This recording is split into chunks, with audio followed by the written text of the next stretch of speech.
It just feels really, really different than 2020. I think that this is the most seismic socio-political shift I've seen in my mature life. To be honest, I am heartened that all of those people of color voted for that man, despite knowing that he probably wouldn't want his kids to marry them or their kids. And they don't mind because they understand that that's one aspect of him, and there are other things that they prioritize. And they didn't have that sense that if anybody is even a bit of a racist, then they are heretics who must be banished from polite society. You couldn't possibly vote for him because he's a racist. Do you think that events of 2024, I think especially, of course, of the re-emergence of Donald Trump after he won that election and his coalition, bespeaks a change, a substantive transformation of the sensibilities of the country around racial issues? Is DEI, which went from being everybody had to do it, and they had to read Robin DiAngelo and Ibram Kendi and so on, and they had to have a program at their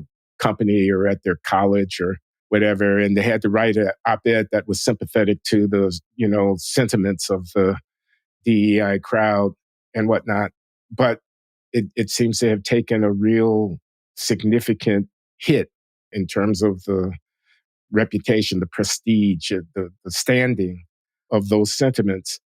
The Supreme Court's landmark decision about affirmative action comes to mind as a transformative event on the legal front. The demographic composition of Trump's coalition that he put together to sweep all of the battleground states, narrowly, but nevertheless, and to come back from almost literally the dead to become president again, seems to be pointing in a different direction. Do you know who Roy, R-U-Y, Teixeira, Texieira is? Have you been reading his? Sometimes, yeah. Oh, are you? Yeah.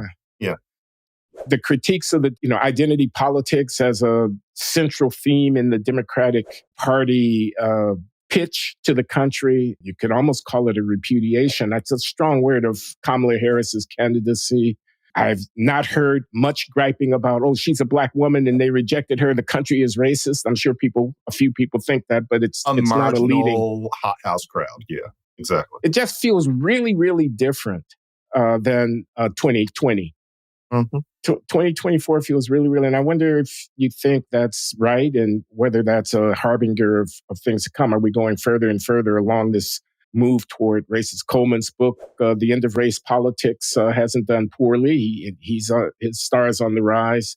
Coleman Hughes, the young writer, African-American, somewhat conservative social critic, writes for Barry Weiss's organ, The Free Press, and others. This is Coleman Hughes, but this sentiment is out there. It's coming from a lot of different directions.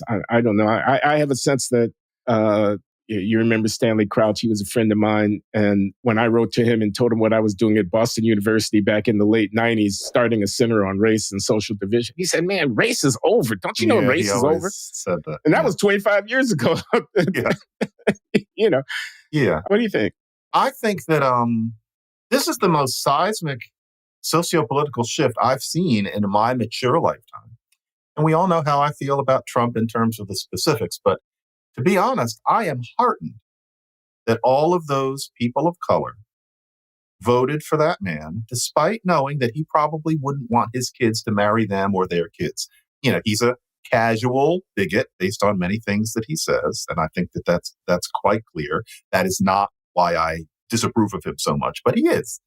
And they don't mind because they understand that that's one aspect of him, and there are other things that they prioritize. And they didn't have that sense that if anybody is even a bit of a racist, then they are heretics who, must be, banished from polite society. You couldn't possibly vote for him because he's a racist.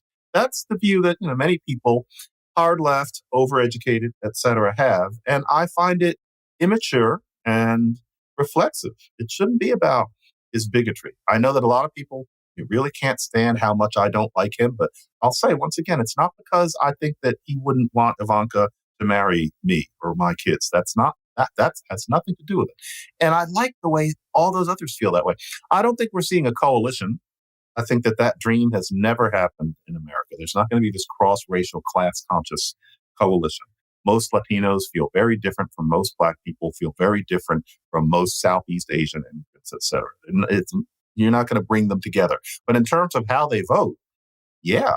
And it does mean that at least for, frankly, real people, as opposed to us, real people, race is becoming over in a way. And all those people will happily talk about race, but they don't fetishize it the way you're taught is the most enlightened way of dealing with it. And so it's becoming that you and I are kind of up close and rubbing elbows with a certain kind of person who, at least pretends to think Robin DiAngelo wrote something sensible.